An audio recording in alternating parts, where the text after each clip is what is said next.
종합위험 방식 원해 시설 및 버섯. 먼저 원해 시설에 적용되는 품목을 보시면 1. 농업용 시설물, 2. 부대 시설, 3. 시설 작물이 있고요. 그리고 버섯 같은 경우는 이제 시설 작물 대신 버섯이 들어갑니다. 원해 시설의 1. 농업용 시설물의 경우에는 광폭 하우스를 포함한 단동 하우스, 연동 하우스, 그리고 경질판에 유리 온실이 있고요.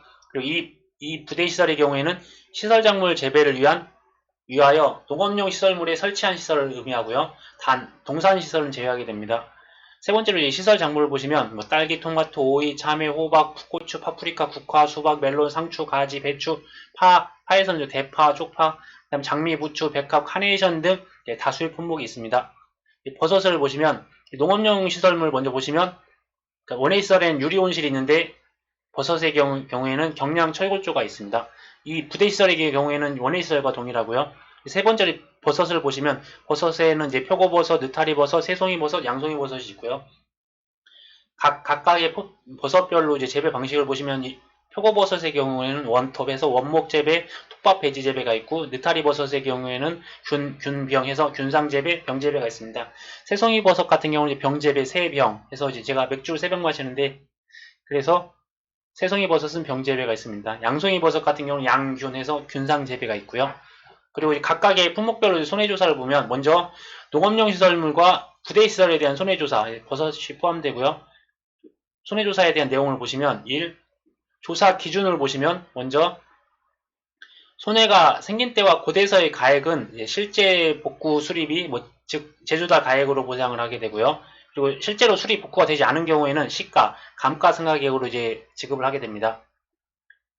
두 번째로 평가 단위를 보시면 물리적으로 분리 가능한 시설 한동, 즉 목적물별이 되겠고요. 세 번째로 조사 방법을 보시면 먼저 1. 계약사항을 확인하고 2. 사고 현장을 이제 방문하게 됩니다. 세 번째로 이제 손해평가를 하게 되는데 구체적인 내용을 보시면 1. 계약사항 확인하는 경우 1. 소재지 및 보험 시기를 확인해야 되고 2. 하우스 규격을 확인해야 됩니다. 두 번째로 사고 현장 방문 시에는 1. 소재지가 일치하는지 여부를 확인해야 되고 두 번째로 면담을 통해서 사고 경위, 그 다음에 사고 일시를 확인하고요. 세 번째로 전반적인 사항들을 다 총괄해서 보상하는 재해로 인한 손해가 왔는지를 이제 판단하는 과정을 거치고요. 세 번째로 손해평가의 경우에는 이제 평가하는 항목이 1. 피복제, 2. 구조체 및 부대시설, 3. 인건비가 새롭게 추가되어 있습니다. 먼저 이제 피복제의 경우에는 하우스 폭의 피해 길이를 이제 감안해서 피해 범위를 산정하게 되고요. 그리고 이제 전체 피해를 인정해주고 부분 피해를 인정해주는 그런 경우를 보면 먼저 1. 전체 교체가 필요하다고 판단하고 전체 교체를 한 경우에는 전체 피해로 이제 인정을 해줍니다. 그리고 두 번째로 전체 교체가 필요하다고 판단했으나 부분 교체만 한 경우에는 교체한 부분만 이제 피해 인정을 해주고요. 그리고 세 번째로 전체 교체가 필요하다고 판단하지 않은 경우에는 피해 발생 부분만 인정해 줍니다. 두 번째로 구조체 및 부대 시설을 보시면 1. 교체 수량 그리고 보수 및 수리 면적을 이제 산정해야 되고요. 두 번째로 재사용할 수 없는 경우, 즉 보수가 불가하는 경우 또는 수리 비용이 교체 비용보다 클 경우에는 제조달 비용을 이제 산정하게 됩니다. 구체적인 사항들 보시면 손상 골조 또는 부대 시설 같은 경우 재사용할 수 없는 경우에는 교체 수량 확인 후에 교체 비용을 산정하게 되고 두 번째로 손상 골조 또는 부대 시설을 재사용할 수 있을 경우에는 수리 및 보수 비용을 산정하게 됩니다. 참고사항으로 피해 목적물을 재사용할 수 없는 경우에 제조달 비용을 산정하게 되고요. 그리고 추가된 인건비의 내용을 보시면 실제 투입된 인력, 시방서, 견적서, 영수증 및 시장조사를 통해 피복제 및 구조체 시공에 소모된 인건비 등을 감안해 산정한다고 보시면 되고요.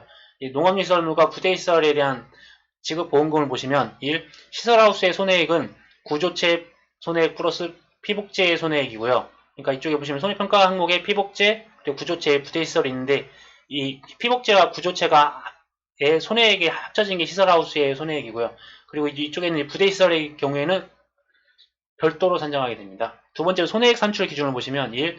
손해를 입은 장소에서 실제로 수리 또는 복구를 한 경우에는 제조달 가액을 기준으로 손해액을 적용하고 두 번째로 손해를 입은 장소에서 실제로 수리 또는 복구를 하지 않은 경우와 손해 발생 후 180일이 경과하여도 수리 또는 복구에 서면 통지가 없을 경우에는 시가, 즉 감가상각된 금액을 적용하게 됩니다.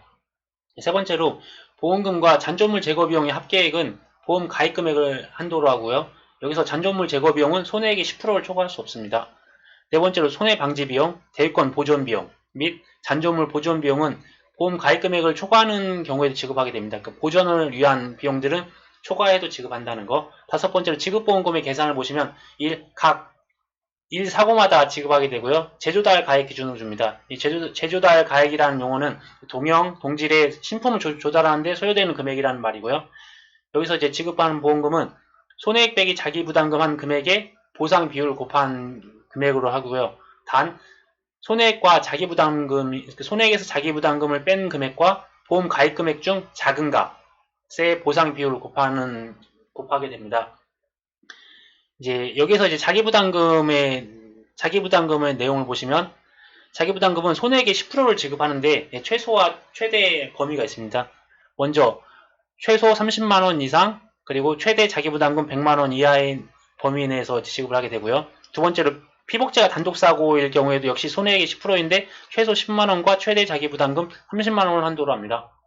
세 번째로 농업용 시설물과 부대시설에 대한 합계된 손해액 합계액을 기준으로 해서 자기부담금을 총과에서 산출하고 그리고 이제 농업용 시설물과 부대시설의 각각의 손해액 비율로 자기부담금을 적용하게 됩니다.